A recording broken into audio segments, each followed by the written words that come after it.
Bonjour les amis, j'espère que vous allez bien. Je suis très heureuse d'être avec vous aujourd'hui pour vous partager les énergies de la prochaine nouvelle lune. Donc elle se forme à 2 degrés du signe de la Balance le dimanche 25 septembre prochain à 23h56 heure de Paris. Donc c'est un nouveau cycle lunaire qui s'ouvre et qui nous permet de laisser entrer la nouveauté dans nos vies. Alors particulièrement cette fois-ci, pourquoi? Parce que vous vous souvenez, lors de la dernière lunaison dans le signe de la Vierge, c'était un temps qui nous était offert, un temps de bilan, de tri, qui a permis de laisser partir l'ancien, de faire vraiment comme un nettoyage pour assainir, pour améliorer sa vie, et de manière à accueillir la nouveauté, le nouveau cycle là qui s'en vient avec la Balance. Donc je dirais que quelque chose de nouveau est en préparation, d'autant que la prochaine pleine lune se formera dans le signe du Bélier et que le Bélier signe les nouveaux départs. Donc là, il y a quand même un certain renouvellement et, euh, et je crois que c'est un temps voilà, où on peut laisser entrer les nouvelles possibilités, les opportunités, les miracles aussi, parce qu'il y a de très belles choses dans la nouveauté, dans les nouveaux cycles qui arrivent. Donc voilà, l'invitation est d'accueillir les énergies qui se présentent. Et pourquoi pas de poser bien sûr des intentions, qu'elles soient qu'on puisse les noter dans un carnet, hein, donc au moment de la nouvelle lune, ou bien tout simplement dans le cœur, hein, de les formuler dans son cœur. Voilà, pour pouvoir mener à bien ce qu'on a envie de voir se réaliser dans nos vies. Donc moi, je trouve que cette nouvelle lune est magnifique parce que effectivement, c'est une nouvelle lune de vérité, d'amour, d'harmonie, qui nous permet de venir rééquilibrer dans nos vies ce qu'on a besoin effectivement de réharmoniser. Alors, dans notre vie en général, mais sur le plan des relations en particulier, puisque l'axe Bélier-Balance, c'est l'axe relationnel par excellence. Donc, dans le signe de la Balance, on est dans le signe du nous, hein, dans le signe du partage, de l'alliance, de l'union, de la conciliation. Voilà, donc on va aborder un petit peu tout ça dans le détail, mais c'est en tout cas, on est amené à travailler sur le plan de nos relations, je crois, pendant cette nouvelle lune. Alors d'un côté, il y a des liens qui peuvent se tisser ou se resserrer, s'approfondir. Et par ailleurs, pour certaines personnes, parfois, de manière à retrouver un équilibre, une harmonie, il se peut qu'il y ait une distance par rapport à certains liens, voire une coupure parfois pour certaines personnes. Voilà, donc c'est en tout cas un moment peut-être de choix, de rééquilibrage.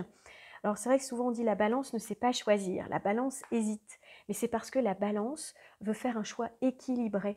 Et pour trouver un bon équilibre, il faut bien peser le pour et le contre. Et donc parfois ça peut prendre un peu de temps, mais les balances sont des personnes qui savent choisir. Contrairement à ce qu'on croit, ce sont des personnes qui savent choisir, mais qui ont peut-être besoin parfois d'un petit peu plus de temps pour être sûr du choix, que ce soit le choix le plus équilibré possible. Puis là, donc on a effectivement dans le contexte du carré de Saturne à Uranus, donc Uranus à 18 degrés Taureau et Saturne à 19 degrés Verseau, le carré est très à son moment, à son apogée en quelque sorte. Là, il est puissant. Donc c'est un moment peut-être où il va falloir choisir ce qu'on veut vraiment, c'est-à-dire aller vers l'inconnu avec Uranus, avec l'avenir, vivre le moment présent. C'est ça Uranus aussi, ouvrir la porte à la nouveauté, mais qu'on ne connaît pas, qui est un petit peu imprévu, qui arrive comme ça. Ou alors rester sur l'énergie plus saturnienne, qui est plutôt rester sur une énergie plus qui correspond au passé, on va dire, à la sécurité qu'on peut avoir dans une certaine forme de situation, mais du coup on reste prudent, on ne prend pas le risque de trop s'ouvrir. Donc peut-être c'est soit de trouver l'équilibre entre les deux, effectivement, avec la balance, ou de faire un choix, de trancher entre, allez, je laisse le passé derrière et puis j'ouvre les portes à quelque chose, une dimension qui est encore un petit peu inconnue pour moi. Alors voilà, donc ça va être, il peut y avoir une tension intérieure, hein. C'est possible que vous ressentiez une tension par rapport à ce choix à faire, éventuellement ce positionnement à avoir, mais moi je trouve que c'est magnifique parce que ça va vraiment nous aider à nous donner l'impulsion à relever un défi, à faire un choix pour soi, pour améliorer sa vie, pour rééquilibrer sa vie là où l'équilibre manque par exemple. Donc voilà, je trouve que c'est vraiment une formidable occasion de le faire, et surtout en trigone à Pluton, Hein, les luminaires forment un trigone à la planète Pluton. Alors, c'est pas dans les mêmes éléments, mais on est quand même dans des énergies, si vous voulez, qui sont très positives dans la transformation. Pour moi, il y a une régénération positive, donc c'est-à-dire une métamorphose, une transformation qui va dans le bon sens, qui est positive et qui est aidante pour soi, pour aller vers sa réalité préférée ou en tout cas retrouver une harmonie, une vie plus harmonieuse qui comble certains manques, même parfois qu'on pourrait avoir. Voilà, alors tout le monde est concerné par cette nouvelle lune, bien sûr, parce qu'on a tous de la balance quelque part dans notre zodiaque personnel, mais on est davantage concerné par les énergies de cette nouvelle lune si on a des points ou des planètes qui se trouvent dans le signe de la balance ou dans son opposé en bélier, ou encore dans les signes qui sont carrés, donc le cancer et le capricorne. Donc là, on ressentira peut-être davantage ces énergies de la balance qu'on va décrire là juste maintenant. Alors, la balance, eh bien, comme je disais, c'est le premier signe du nous. Alors, autant le bélier qui lui fait face où se trouve Jupiter, en opposition justement au soleil et à la lune, on va le voir, le bélier qui est plutôt le signe du moi, du je suis, du je, J-E. En balance, on est chez le nous. C'est le signe du couple, c'est le signe de l'alliance, de la conciliation, du partage, de l'union, du mariage. Aussi parfois, comme je disais tout à l'heure, d'une possible séparation, ou voilà, en tout cas oui, de rupture possible pour certaines personnes. Mais globalement, c'est quand même un signe qui nous invite, comme je disais, à retrouver un équilibre. C'est le signe de l'amour, de la paix, de l'harmonie, des relations, des négociations, du dialogue, voyez. Et souvent, en balance, on aime bien faire les choses à deux, en duo. On aime bien être ensemble, partager. Et donc, on va chercher l'équilibre, en tout cas en toutes circonstances. Alors, la balance, c'est aussi le signe bien de l'esthétique. Il y a beaucoup de balances, ou de personnes qui ont des planètes ou des points dans ce signe qui sont artistes, qui ont une sensibilité artistique. C'est quand même, on est chez Vénus, là, en balance. Donc là, peut-être que pendant cette lunaison, on aura davantage envie de prendre soin de soi, de son apparence, de son look, de sa beauté, tout simplement. Et puis peut-être chez soi aussi de venir réharmoniser, redécorer avec goût, avec élégance, avec un petit zeste comme ça de côté artistique. Donc, et puis peut être également en balance, question d'affaires judiciaires, de justice également, donc dans le bon sens, entre guillemets, avec des associations, des contrats qu'on signe pour s'associer, pour se marier, pourquoi pas, pour s'unir. Et puis parfois, ce sont aussi des procès qui peuvent avancer aussi, des procès ou par exemple des dossiers de séparation également, si c'est votre cas, il peut y avoir une avancée dans ce domaine-là. Alors, les questions qu'on peut peut-être se poser, c'est dans quel domaine de ma vie je pourrais réharmoniser, mettre de la paix, mettre plus d'amour, retrouver un équilibre. Donc ça, c'est effectivement ce qu'on peut aller voir, l'invitation de cette nouvelle lune. Et plus particulièrement, elle peut concerner vraiment nos relations. Donc la relation de couple, alors si on est célibataire, eh bien ça peut être la naissance, le point de départ d'une nouvelle relation, de la rencontre d'un nouveau partenaire de vie. Donc il y a quelque chose de nouveau en tout cas qui peut commencer ou être en préparation. Pour les personnes qui sont en couple, eh bien, ça peut être équilibrer le couple dans certains domaines, pourquoi pas, ou prendre un engagement un petit peu plus, un nouvel engagement, s'unir de manière plus officielle, pourquoi pas. Ça peut être également le départ d'une nouvelle entreprise avec un associé, avec un partenaire. Ça peut être un nouvel accord, un nouveau contrat de travail également, pourquoi pas. Il n'y a pas que la vie personnelle qui est concernée par la balance, on peut être aussi concerné dans le domaine professionnel, puisque la balance concerne tout type d'association, donc également dans l'univers, les secteurs professionnels. Donc ça peut être la signature de contrats ou revoir certains contrats, faire des avenants, des choses comme ça pour rééquilibrer ce qui n'est pas, par exemple, voilà, recevoir une augmentation de salaire, donc avoir un contrat à signer, enfin ce genre de choses. Et également une question comme juridique qui peut avancer, qui est en cours, qui peut trouver soit un dénouement, un accomplissement, ou se mettre en route. Hein. Vous voyez aussi une procédure qui peut démarrer. Ça peut être ça aussi pour certains. Voilà. Alors, je disais que oui, pour certaines personnes, il y a un engagement. Pour d'autres, il peut y avoir un désengagement, en tout cas, ou un éloignement. On peut couper des liens aussi. Et ce que je voulais dire, peut-être pour ces personnes-là, s'il y en a parmi vous, bien, c'est courageux de le faire. Et parfois, c'est vrai que c'est nécessaire parce que pour retrouver un équilibre de vie aussi, et c'est une étape dans son parcours personnel qui permet justement de trouver un épanouissement meilleur ensuite et d'ouvrir le champ des possibles, c'est-à-dire de rompre avec un lien énergétique avec une personne qui pourrait être néfaste par exemple, pour pouvoir renouveler l'énergie et accueillir quelque chose de meilleur pour soi. Hein. Donc voilà, après, on peut porter une attention particulière aussi au fait de trouver une harmonie dans le donner et le recevoir également, parce que ça c'est important. Parfois il y a des déséquilibres hein, justement dans les relations avec qui donne, qui reçoit hein, le plus, donc c'est d'essayer de rééquilibrer ça pour éviter justement de perdre de l'énergie. Hein. Parce que quand on donne trop par exemple et qu'on ne reçoit pas, c'est-à-dire on ne donne pas forcément pour recevoir, mais je crois qu'un équilibre est quand même nécessaire sans compter, sans tenir des comptes précis, mais de savoir qu'il y a effectivement un échange d'énergie. Parce que quand on donne trop, voyez, ça c'est le cas de la balance parfois aussi, hein, de beaucoup donner à l'autre et de recevoir moins, eh bien, il peut y avoir des pertes d'énergie. Donc une dispersion comme ça énergétique. Donc c'est important pour ça de bien rééquilibrer, voyez, les plateaux de la balance. Ou si on a l'impression qu'on reçoit beaucoup mais qu'on donne peu, c'est pareil. Le conseil est vraiment de venir unifier, de venir lisser ça le plus possible. Alors ce temps de la balance, eh bien, ça pourrait également être le bon moment pour concilier, ramener la paix dans une situation, trouver un compromis également entre deux personnes ou avec une autre personne. On peut également entrer dans une négociation ou renégocier quelque chose qui est en cours.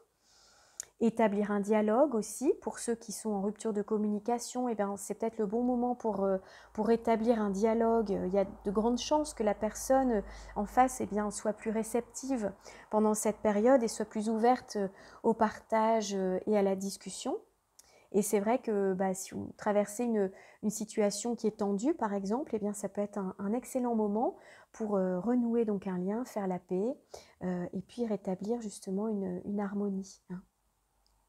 Parce que là, on est chez Vénus, dans le signe de la balance, et on est dans le signe de la paix, de l'amour et de l'harmonie. Donc voilà. Alors pour ça, j'ai un petit mantra à vous proposer. Alors, dans toutes les situations, puisque finalement, ça peut correspondre à tout type de lien, que ce soit un lien amoureux, un lien amical, un lien familial, un lien au travail, pourquoi pas, ou avec son associé, ou avec une personne dans une association ou autre, ou dans un projet. Alors, on peut répéter, si on en a envie, à l'intérieur de soi ou tout haut, l'amour coule à travers moi jusqu'à l'autre, comme un voyage de cœur à cœur. L'amour coule à travers moi jusqu'à l'autre, comme un voyage de cœur à cœur.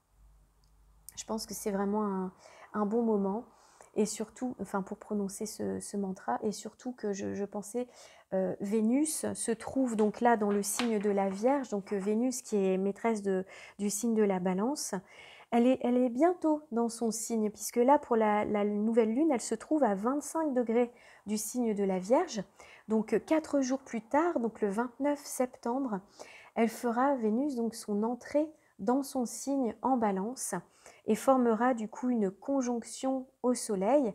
Alors là, elle est déjà en conjonction puisque les deux planètes se trouvent effectivement à 7 degrés l'une de l'autre, donc on peut considérer que c'est une conjonction, mais elle sera de plus en plus précise, en tout cas pendant le courant, on va dire, du mois d'octobre, et déjà à compter du 29 septembre. Et là, c'est un aspect très harmonique sur le plan affectif. Donc c'est bon pour rencontrer des gens, pour partager, pour ouvrir son cœur, pour vivre l'amour. Donc c'est très très harmonieux, très harmonique comme aspect. Alors Vénus, en tout cas pour cette nouvelle lune, eh bien, se trouve en conjonction à Mercure, qui lui-même est rétrograde encore jusqu'au 2 octobre prochain, donc dans le signe de la Vierge. Donc ça peut être un moment où il peut y avoir justement plus de dialogue, plus d'échanges, mais ça se fera davantage lorsque Mercure repassera en direct, donc le 2 octobre, et quand lui-même entrera donc en Balance à partir du 11 octobre prochain. Et donc là, à partir du 11 octobre, eh bien, on se retrouvera avec en Balance le Soleil, avec Vénus, avec Mercure qui sera reparti en direct.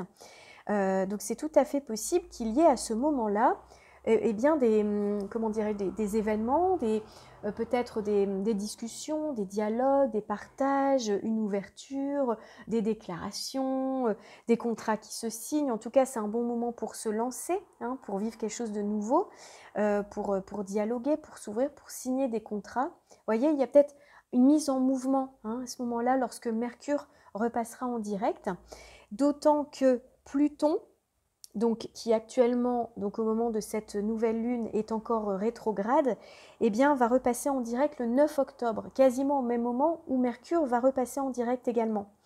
Donc, Pluton, lui, est en Capricorne, mais vous savez, c'est la planète des métamorphoses, des changements. Et comme là, pour cette nouvelle lune, les luminaires Soleil-Lune se trouvent en trigone à Pluton. Donc c'est un aspect harmonique qui favorise le changement, la régénération, la métamorphose de certaines situations dans le positif. Je dirais qu'il peut y avoir effectivement peut-être un déblocage de situation, ou vraiment un renouveau, une renaissance, vous voyez, quelque chose qui démarre. Donc à observer dans vos vies à ce moment-là, ce qui peut se produire pour revenir à un meilleur équilibre et une meilleure harmonie dans sa vie. Alors les luminaires forment une opposition donc à Jupiter. Donc Jupiter qui est rétrograde lui aussi jusque fin novembre. Et alors Jupiter, lui, il est en Bélier, donc opposé aux luminaires qui sont en Balance. Alors Jupiter, il nous aide à trouver le sens dans nos vies. C'est vraiment là l'idée en Bélier, l'idée de se redécouvrir soi, redécouvrir son autonomie, sa liberté, son indépendance, l'affirmation de soi également, affirmer ses envies, ses besoins, ses projets, s'écouter pour pouvoir avancer et se réaliser soi, prendre sa place suivant ce qui compte dans ses propres convictions. Et alors Jupiter en Bélier, alors Jupiter c'est le grand bénéfique, c'est la plus grosse planète du système solaire qui nous permet d'avoir la foi, de croire en soi, de créer sa chance, d'ouvrir le champ des possibles, d'oser, de dépasser sa zone de connu, de prendre des risques aussi, pourquoi pas.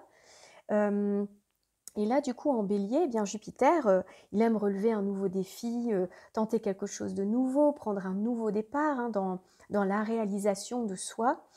Et donc, il propose ici en Bélier d'avoir un moment de croissance personnelle aussi lors de tout ce transit en Bélier. Et là, comme il est opposé donc au luminaire en Balance, vous savez, dans l'opposition, il y a un équilibre à trouver. Et d'autant d'ailleurs pour dans cette lunaison avec le signe de la Balance qui justement nous fait travailler sur cet équilibre, peut-être c'est trouver l'équilibre entre ses propres souhaits, ses envies, ce qu'on a envie de réaliser soi, son affirmation personnelle, tout en trouvant un compromis avec l'autre, mais surtout en ne s'oubliant pas. C'est-à-dire que souvent la Balance, elle est très sensible à l'autre, au regard de l'autre, et bien souvent elle se met au service de l'autre, et parfois elle s'oublie aussi, la Balance, elle oublie de penser à elle. Et je dirais que là, Jupiter en opposition, il vient dans cet aspect un petit peu dissonant. Alors c'est jamais bien méchant avec Jupiter, mais il faut faire attention parce que il peut y avoir des excès parfois avec Jupiter, mais là je dirais que le message ce serait de penser à soi, d'être dans l'équilibre entre ses propres envies et l'affirmation de ce qu'on souhaite personnellement, et dans la relation, le mettre en pratique dans la relation à l'autre. Vous voyez, trouver cet équilibre entre soi et l'autre, hein, comme trouver un positionnement, je dirais, idéal, équilibré, pour se respecter soi, être dans son indépendance, son affirmation, rester dans ses valeurs et ses convictions, tout en étant dans le partage avec l'autre, en étant bien avec l'autre, en étant voilà, dans l'harmonie, la discussion, le dialogue, mais voilà, tout en restant quand même centré, hein, sur soi, sur ce qui est juste et équilibré pour soi. Être dans la justesse. Je crois que c'est ça, c'est trouver une justesse et une forme de compromis. Et parfois, oui, ça peut être effectivement un positionnement à trouver avec l'autre dans son couple, hein, par rapport à certaines questions, ou avec son associé, ou au travail, en tout cas dans tout type de relation. Il faut voir ce qui est juste pour vous et ce qui peut résonner pour vous, mais ouais, de trouver cette justesse. Alors là, en plus, Jupiter, bon, lui, il a envie d'avancer. Alors même s'il est rétrograde, il est en bélier. Donc il a envie d'avancer, il a envie d'ouvrir des portes, il a envie de foncer.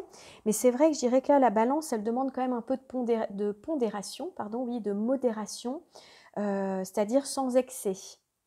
Hein, sans excès. Et puis surtout, en bélier, parfois, on peut être un peu auto-centré, quoi, tourné sur soi. Donc là, du coup, ce serait vraiment l'idée de trouver cet équilibre, hein, pour éviter de tomber dans un excès ou dans l'autre, de ne pas être trop catégorique, hein, dans un sens ou dans l'autre. Alors, Mars, qui est maître du signe du Bélier où séjourne Jupiter, eh bien, il est trigone à Saturne. Donc ça devrait quand même aider justement à avoir une certaine mesure, puisque Mars est la planète de l'action, hein, c'est la planète de nos désirs, de notre action, et Saturne, donc c'est plutôt la planète de la raison, du temps, de la maîtrise de soi, du courage, de la persévérance, de la structure, de la ténacité. Donc avec Mars en trigone à Saturne, on peut se trouver justement dans un super beau trigone, une très belle énergie qui permet d'avancer, mais en sécurité et dans une certaine structure, un certain cadre qui permet de construire du solide, d'avancer, de construire quelque chose qui permet d'avancer de manière concrète, stable et structurée et solide. Donc ça, c'est vraiment un très bel aspect qui va nous aider pendant cette lunaison. Mars, on dirait qu'il est assez bien relié aussi au luminaire, alors même s'il y a quand même, comment dirais-je, 15 degrés au moins d'écart d'orbe, hein, entre les luminaires et Mars en trigone. Ils sont quand même bien reliés dans le même élément, hein, puisque Mars se trouve en Gémeaux à 18 degrés et les luminaires en Balance. Donc là, il y a un bel échange d'énergie aussi entre les planètes pour prendre un nouveau départ. Vous savez, ces énergies de démarrage, de recommencement dont on parle depuis le début de la vidéo. Donc voilà. Alors après, juste un petit bémol, il faudra faire attention quand même parce que Mars va former un carré à la planète Neptune, hein, pendant la lunaison en Balance.